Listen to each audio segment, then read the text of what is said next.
Boa noite, gente. Tudo bem com vocês? Aqui é Carlos Andrade. Hoje é segunda-feira, dia 20 de abril, mais uma semana que a gente começa em quarentena. Já completamos o nosso primeiro mês, com alguma folguinha, 32, 33 dias.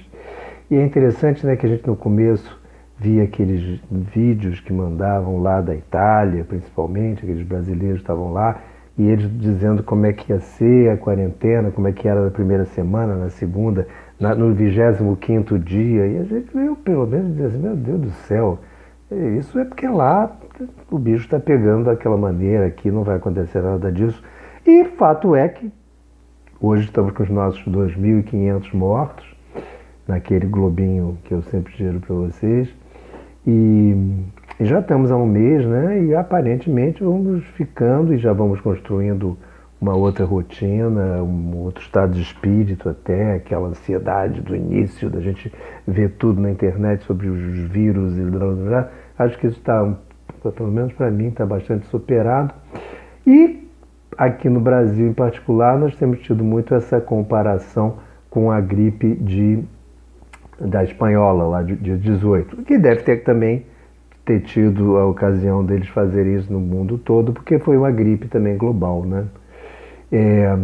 E aí eu já tive a oportunidade de comentar com vocês, e já até mostrei várias vezes, esse livro aqui do Rui Castro, A Metrópole à Beira-Mar, e que ele passa e começa exatamente com a gripe espanhola. Agora o Falabella, também Miguel Falabella está com um live que comenta um versinho que era basicamente indicações para lavar a mão, e muito interessante. Então tem sempre essa comparação entre as duas calamidades, a de 18 do século XX e a dos anos 20 do século XXI.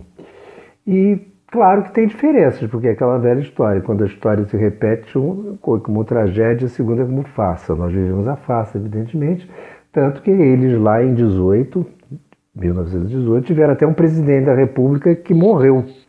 Enquanto a gente... E o seguinte, Delfim Moreira, parece que era meio maluco. Agora a gente tem um que parece que é meio maluco e que, ao contrário, ele está fazendo tudo para que a gente morra, Então isso é uma diferença bacana. A outra também que eu reparei, lendo esse livro do Rui, é que eles tiveram a gripe antes do Carnaval. Então o Carnaval de 19 foi um grande acontecimento pós-gripal. E enquanto que a nossa chegou depois do Carnaval, aqui no Brasil, porque a gente soube que o Carnaval de Veneza, por exemplo, um carnaval importante lá na Europa, já tinha sido cancelado e tudo. E aí hoje, para falar de Carnaval, surpreendentemente, que é um tema que me é muito caro, me chegou uma mensagem bem bolsonarista, daquelas que tem várias bandeirinhas do Brasil e tal, dizendo assim, tá com raivinha do Bolsonaro?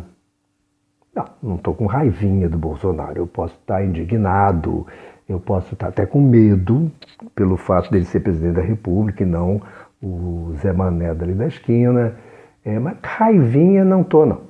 Dá uma olhadinha, nada como a internet para pesquisar e relembrar os brasileiros, Brasil 3 de fevereiro, 3 de fevereiro.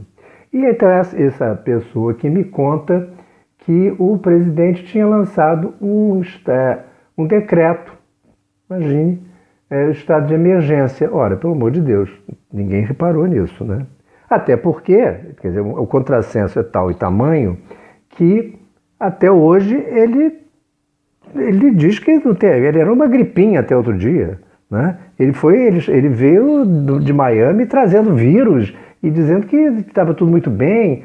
Enfim, até agora ele fala isso, Em outras palavras e tal. Brigou com o ministro da Saúde, tirou o cara, bota um outro. Enfim, ainda assim, isto corre e alguém acredita e me manda.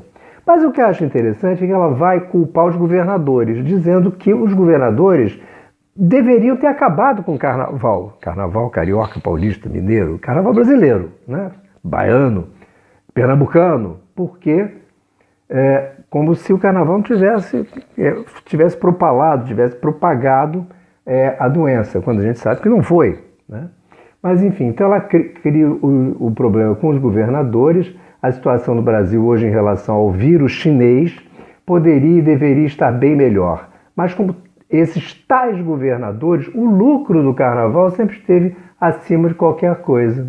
Quer dizer, aí isso me lembrou um pouco aquela inocência da criança que bate com a cabeça na mesa, e aí a mãe, para engambelar, diz assim: filhinho, mesa feia, mesa boba, bateu na cabeça do meu filhinho. Ou seja, é a mesa que bate na cabeça. Então a culpa para esse pessoal é o carnaval, né? É o carnaval e os governadores e o Rodrigo Maia, nesse dia aqui era o Rodrigo Maia.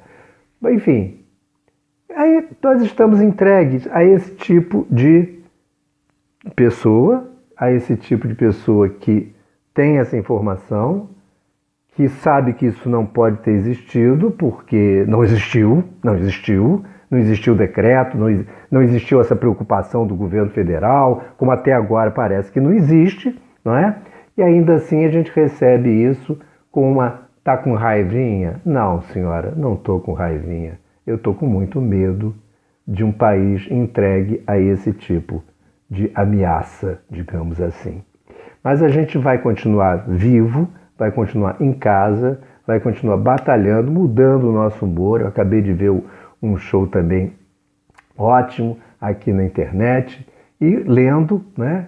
E gravando os nossos vídeos, conversando com vocês. Eu até recebi umas mensagens muito interessantes quando eu comparei a peça do Ibsen ontem com a situação atual, né? Ali é um médico conversando com o prefeito da cidade lá deles. E aí eu me lembrei muito dessa situação que a gente viveu, do ministro da Saúde discutindo com o presidente da República, sendo substituído. E eu me lembrei muito de uma outra situação que podia ser o médico e o monstro, né? E o rapaz que me escreve disse que no filme Tubarão também apareceu alguma coisa. Eu disse, bom, claro, né? Os tubarões estão sempre dispostos a comer a gente, né? Mas nós vamos ficar vivos, e até amanhã. Carlos Andrade, passa lá no nosso canal e dá um like. Um abraço.